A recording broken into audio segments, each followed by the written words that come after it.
오늘은 성경을 좀 특별한 곳에서 읽게 된 것 같죠? 집이 아니라 저희 펜션에서 읽게 되었습니다.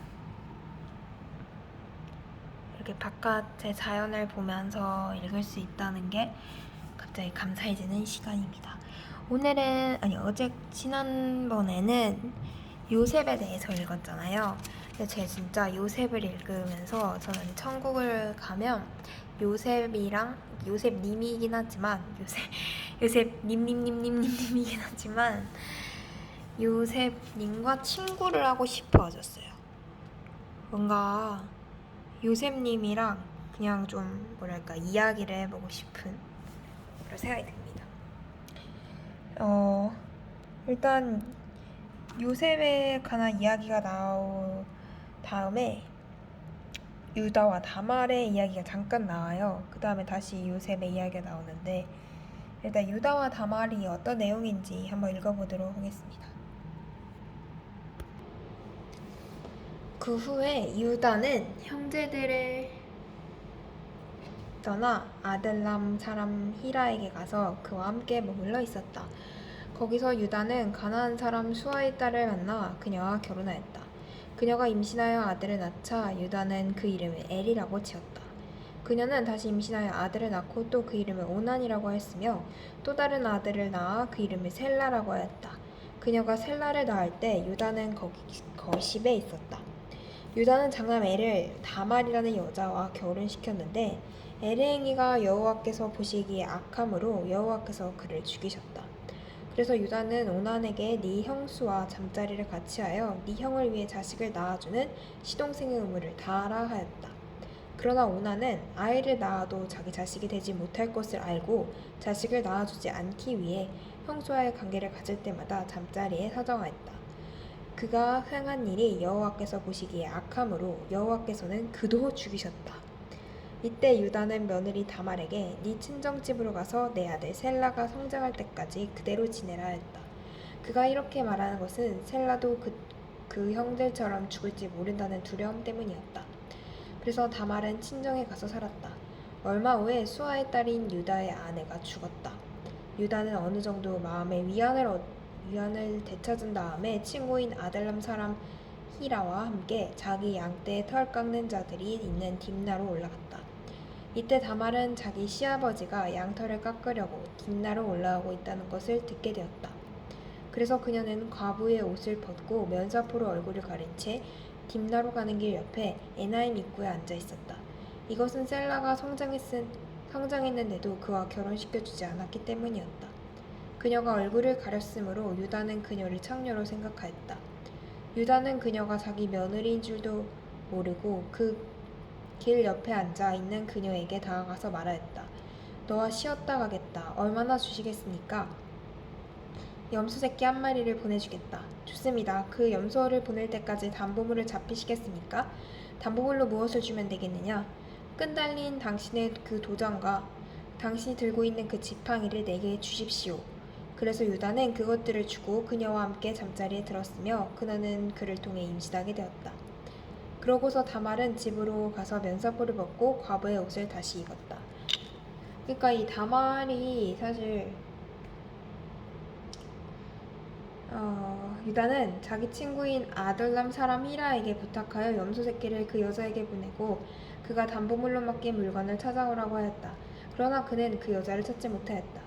그가 에나임에 있는 사람들에게 길가에 있던 창녀가 어디 있습니까? 하고 묻자 그들이 이곳에는 창녀가 없습니다 하고 대답하였다. 이거 관계가 좀 애매해졌네. 지 며느리랑 네. 근데 왜 이런 일이 벌어진 걸까? 그 여자를 찾지 못하였다. 그가 에나임에 있는 사람들에게 길가에 있던 창녀가 어디에 있습니까? 하고 묻자 그들이 이것은 창녀가 없습니다. 대답했다. 그렇게 했고 그래서 그는 유다에게 돌아가서 말하였다. 그녀를 찾지 못했네. 그곳 사람들도 거기에는 창녀가 없다고 하더군. 그 여자가 그 물건을 가지도록 내버려 두게. 그렇지 않으면 우리가 웃음거리가 되고 말겠네. 어쨌든 나는 그 여자에게 염소 새끼를 보냈으나 자네가 그녀를 찾지 못했을 뿐이야. 석 달쯤 후에 어떤 사람이 유다에게 당신의 며느리 다말이 창녀짓을 하여 임신을 하였소 하자 유다가 그 여자를 끌어내어 불에 태워 죽이시오. 유다는 자기 아들인 거 모른대요. 그녀는 끌려나가면서 자기 시아버지에게 이런 전가를 보냈다. 나는 이 물건의 임자 때문에 임신하게 되었습니다. 이 끈달린 도장과 지팡이가 누구의 것인지 한번 보십시오. 유다는 그것들을 알아보고 그녀가 나보다 옳다. 내가 그녀를 내 아들 셀라에게 주지 않았다 하고 다시는 그녀와 잠자리를 같이 하지 않았다. 그녀가 해산할 때가 되었을 때 보니 쌍둥이를 베었는데 한 아이가 먼저 손 하나를 불쑥 내밀었다. 그래서 산파가 그 손을 붙잡아 손목에 붉은 실을 잡아매고 이 아이가 먼저 나왔다고 말했다. 그러나 그가 도로 손을 안으로 들이고 다른 아이가 나왔다. 그때 산파가 네가 어째서 비집고 나왔느냐 하고 소리쳤다. 그래서 이름을 베레스라고 불렀다. 그러고서 손목에 붉은 실을 맨 아이가 나오자 그 이름을 세라라고 불렀다.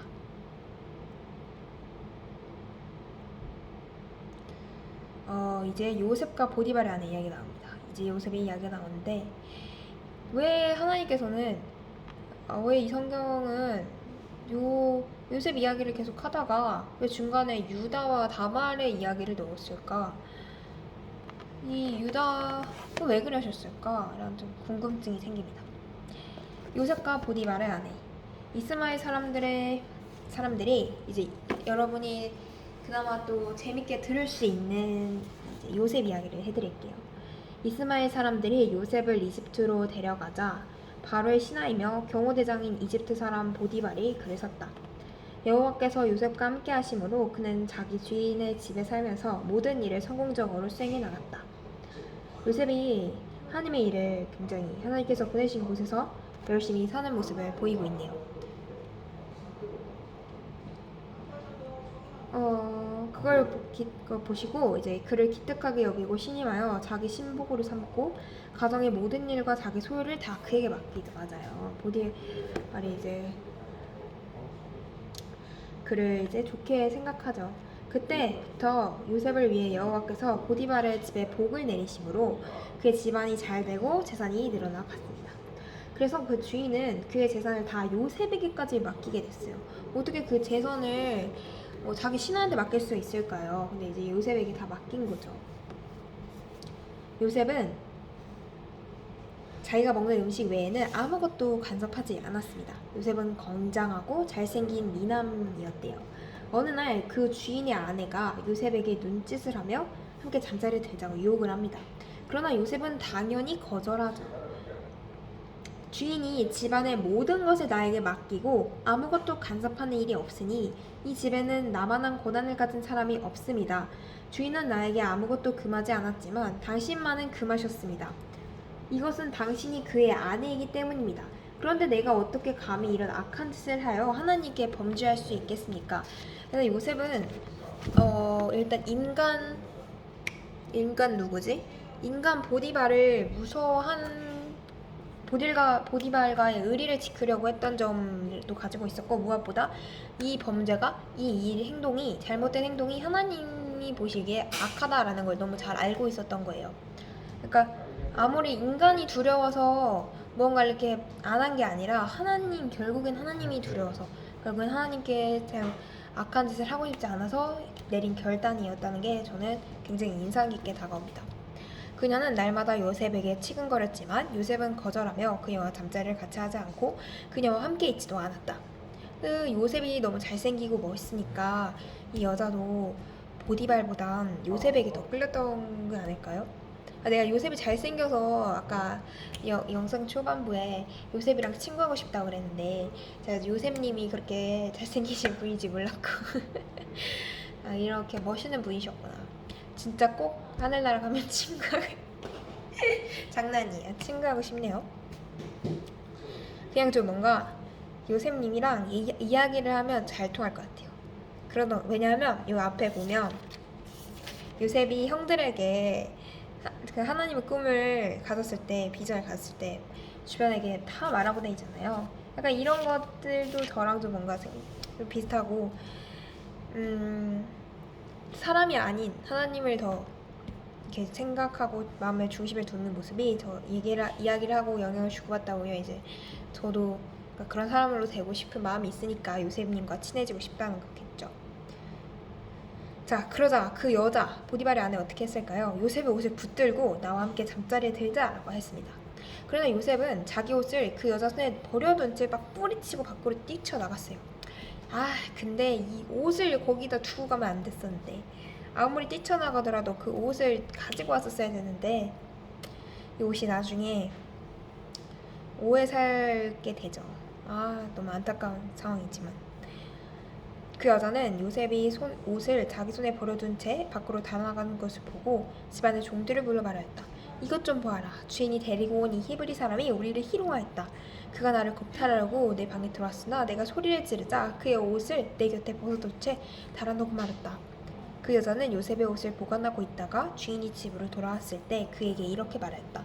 당신이 데리고 온 이브리 종이 나를 희롱하여오고 내 방에 들어왔으나 내가 소리를 지르자 자기 옷을 내 곁... 목소리 좀 재수없었죠? 죄송해요. 자기 옷을 내 곁에 벗어주고 자라났습니다. 주인은 그 말을 듣고 대단히 화가 나서 요셉을 잡아 감옥에 쳐넣었는데 그래서 이제 감옥에 가게 됩니다. 여기서 또 더 큰 하나님의 그림이 그려지죠. 감옥에 쳐넣었는데 그곳은 궁중 죄수들을 가두는 곳이었다. 요셉이 감옥에 갇혔으나 여호와께서 요셉과 함께 하시고 그를 축복하셔서 간수장의 사랑을 받게 하셨다. 와, 그래서 간수장은 감옥의 죄수들을 다 요셉에게 간수장들이 감옥의 죄수들을 요셉에게 맡겼대요. 요셉도 죄수로 온 거잖아요. 근데 죄수에게 죄수를 맡겼어요. 정말 이거는 하나님의 축복 아니면 할 수 없는 일이란 생각이 듭니다. 요셉이 책임 맡은 일에 대해서는 전혀 간섭하지 않았다. 이것은 여호와께서 요셉과 함께 하셔서 그가 모든 일을 성공적으로 수행할 수 있도록 하셨기 때문이다. 자, 이제 여러분이 너무 잘 알다시피 꿈을 해석하는 요셉 이야기가 40장에 나오게 됩니다. 한번 읽어볼까요? 얼마 후에 이집트 왕이 수를 따르는 신하와 빵 굽는 신하가 자기 주인이 이집트 왕에게 범죄하였다.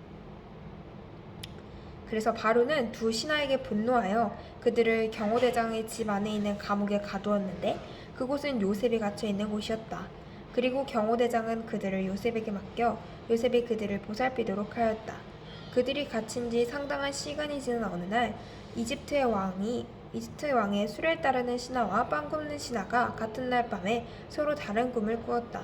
다음 날 아침 요셉이 들어가 보니 그들이 수심에 잠겨 있었다. 그래서 요셉이 그들에게 물었다. 오늘은 어째서 그처럼 수심에 잠겨 있습니까? 우리가 꿈을 꾸었는데 해몽해 줄 사람이 없구나. 해몽은 하나님이 하시지 않습니까? 당신들의 꿈을 나에게 말씀해 주십시오. 그러자 왕의 수를 따르던 신하가 이렇게 말했다. 내가 꿈에 보니 내 앞에 포도나무가 있었는데 그 나무에 3가지가 있고 그것이 싹이 나자마자 꽃이 피고 포도송이가 달려 곧 익었어. 그리고 나는 이때 왕의 술잔을 들고 있었다. 그래서 내가 그 포도를 따서 포도즙을 만들어 왕의 술잔에 붓고 그것을 왕에게 갖다 드렸어. 그때 요셉은 그 꿈을 이렇게 해석하였어. 제게 3개의 그 포도나무 가지는 3일을 뜻합니다. 지금부터 3일 안에 왕이 당신을 석방하여 당신의 견직을 회복해 주실 것입니다. 당신은 전에 하던 것처럼 왕에게 다시 수를 따르게 될 것입니다. 당신은 모든 일이 잘 되거든 나를 기억하셔서 나에게 은혜를 베풀어 내 사정을 왕에게 말씀드리고 나를 이 감옥에서 나가도록 해주십시오. 나는 히브리 땅에 갇혀 강제로 끌려왔으며 여기서도 감옥에 갇힐 만한 일을 하지 않았습니다. 빵 굽던 신하가 요셉이 그 꿈을 좋게 해석하는 것을 보고 또 그에게 말했어. 빵도 말했지. 나도 꿈을 꾸었는데 빵을 다룬 강줄이 3개가 내 머리 위에 있고 제일 윗 강줄위에는 왕을 위해 여러 가지 구운 음식들이 있었는데 새들이 그걸 먹고 있었어. 그래서 요셉은 그 꿈을 어떻게 해석했을까? 안타깝게도 좀 안 좋은 이야기입니다. 그 새 광주리는 3일을 뜻합니다. 지금부터 3일 안에 왕이 당신을 감옥에서 끌어내어 당신을 나무에 매달 것입니다. 그리고 새들이 당신의 시체를 뜯어먹을 것입니다. 그로부터 3일째가 되던 날은 바로의 생일이었다. 그래서 그는 모든 신하들을 위해 잔치를 베풀고 술을 따르던 신하와 빵 굽는 신하를 감옥에서 풀어내어 신하들 앞에 세웠다. 그러고서 술을 따르던 신하는 전직을 회복시켜 다시 술을 따르게 하였고 빵 굽던 신하는 나무에 매달아 처형시켰다. 이와 같은 일이 이와 같이 모든 일이 요셉의 말대로 되었으나 수를 따르던 신하는 요셉을 까마득하게 잊어버리고 기억하지 않았다. 그로부터 만 2년이 지난 후에 바로가 꿈을 꾸었다. 그가 나일 강가에 서서 보니 건강하고 살찐 암소 7마리가 강에서 올라와 풀을 뜯어먹고 있었다. 그 뒤에 흉측하고 뼈만 낭상하게 남은 다른 7마리의 암소가 강에서 올라와 먼저 나온 소들과 함께 강변에 섰는데 그 흉측하고 깡마른 소들이 건강하고 살찐 소들을 먹어버렸다. 그러고서 바로는 꿈에서 깨어났다. 바로가 정말 찜찜한 꿈을 꾸게 되죠. 그 꿈을 꾸고 이제 얼마나 살아가는 게 좀 찝찝했겠습니까? 근데 바로가 꿈을 또 꿔요. 그는 다시 잠에 들어 두 번째 꿈을 꾸었는데 줄기 하나에 무성하고 알찬 7이삭이 나오고 그 후에 바람에 말라붙어 쭉정이가 된 다른 7이삭이 그 줄기에서 나와 먼저 나온 무성하고 알찬 7이삭을 삼켜버렸다. 그러고서 바로가 깨어보니 그것이 꿈이었다. 아침에 번민하다가 이집트의 모든 마법사들과 지혜로운 자들을 불러 그들에게 자기 꿈을 말했으나 그 꿈을 해석하는 사람은 아무도 없었어요. 그러자 술 따르는 신하가 탈출했으면 바로 요셉을 생각해줬어야 됐는데 생각을 못한 거죠. 근데 딱 그 꿈 얘기를 하니까 술 신하가 딱 생각이 난 거지. 요셉. 폐하께서 빵 굽는 신하와 나에게 노하셔서 우리의 경호대장의 집에 가두셨을 때 우리가 같은 날 밤에 서로 다른 꿈을 꾸게 되었는데 그곳에 경호대장의 종으로 있던 이브리 청년이 우리와 함께 있었는데 그가 꿈을 기가 막히게 해석을 해주더라고요. 그래서 그 말대로 되더라고요. 신기하게. 걔는 죽었고요. 저는 살아났어요. 그래서 왕 옆에 있잖아요. 그래서 그 바로가 말을 듣고 요셉에게 야 요셉을 데려와봐라. 급히 데려오라. 빨리 데려오너라. 그래서 요셉은 수염을 깎고 옷을 갈아입은 다음에 바로 앞에 섰어. 바로가 요셉에게 내가 꿈을 꾸었는데 그것을 해석해줄 사람이 아무도 없다. 그러나 나는 네가 꿈을 잘 해석한다는 말을 들었다. 그래서 요셉은 나는 할 수 없지만 하나님께선 왕에게 그 꿈의 뜻을 말씀해 주실 것입니다. 라고 이렇게 대답을 해. 그러자 바로가 요셉에게 말합니다. 내가 꿈의 나일 강가에서 이렇게 살찐 염소가 이렇게 아까 다 말씀드렸죠? 그 꿈을 이제 이야기해 줍니다. 이제 요셉이 이제 바로에게 말해요. 그 두 가지 꿈은 한 가지 일을 뜻합니다. 하나님이 앞으로 일어날 일을 왕에게 보이신 것입니다. 7마리의 살찐 소는 7년을 가리키며 7개의 알찬 이삭도 7년을 말합니다. 그래서 그 꿈은 동일한 것입니다. 후에 올라온 여위고 흉측한 소는 7년을 가리키며 사막의 바람이 말라붙어 쭉정이가 된 그 7이삭도 7년의 기근을 의미합니다. 내가 왕에게 말씀드린 대로 바로 이것이 하나님께서 왕에게 보여주신 앞으로 일어날 일입니다. 앞으로 7년 동안 이집트 전역에 큰 풍년이 있을 것입니다.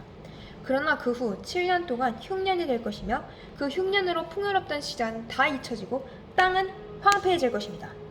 그 기근은 너무 심하므로 이 땅에서 이전의 풍년을 기억하지 못할 정도로 기근이 너무너무 심할 거예요. 왕이 꿈을 2번이나 연달아 꾸신 것은 하나님이 이 일을 정하셨으며 그 일을 계속해서 속히 행하실 것을 의미합니다. 이제 왕은 총명하고 지혜로운 사람을 택하여 나라 일을 맡기셔야 합니다. 행정구역을 5수로 나누고 각 구역마다 관리를 두어 풍년이든 7년 동안에 잉여 농산물을 모조리 거두어 왕의 권한으로 각 성의 창고에 비축해 두십시오.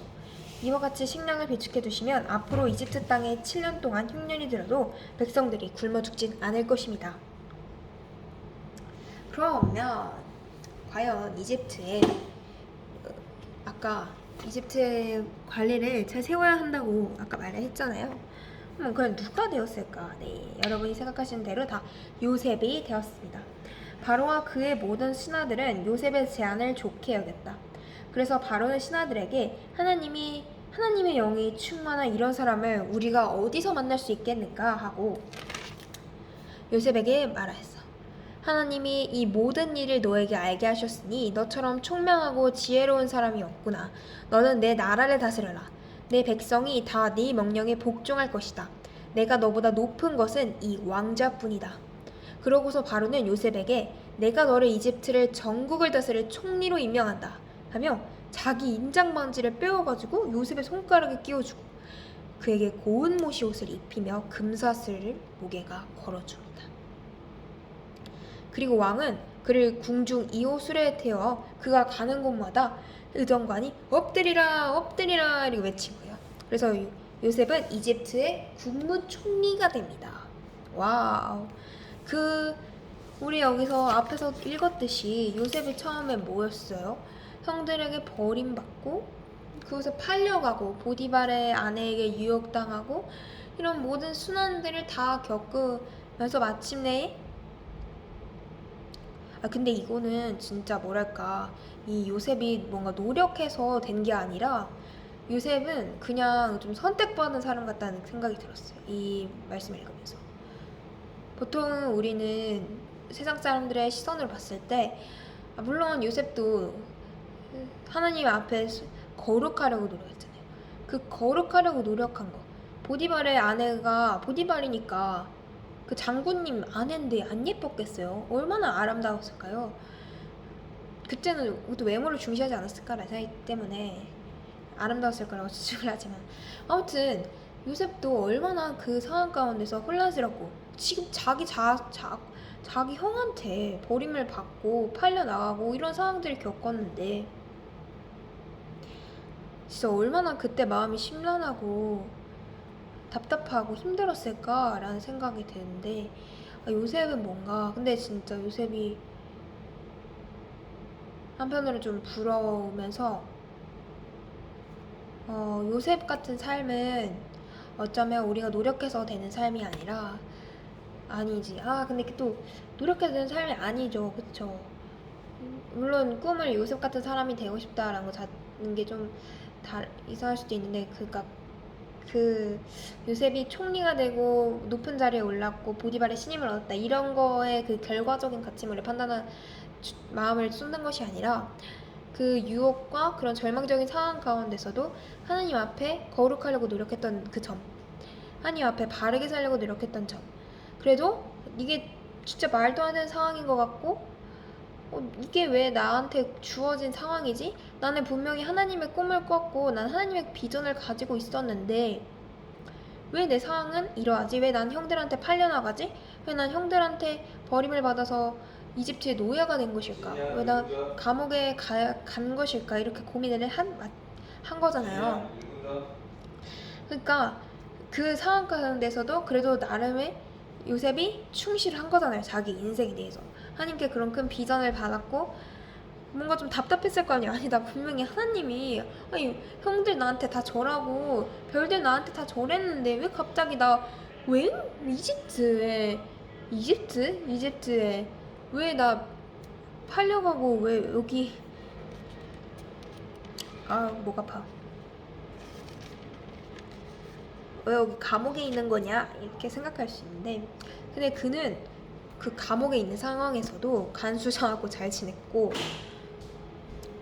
진짜 간수장하고 잘 지낸 거 진짜 레전드다. 진짜 대단하다. 간수장하고 잘 지냈고 보디발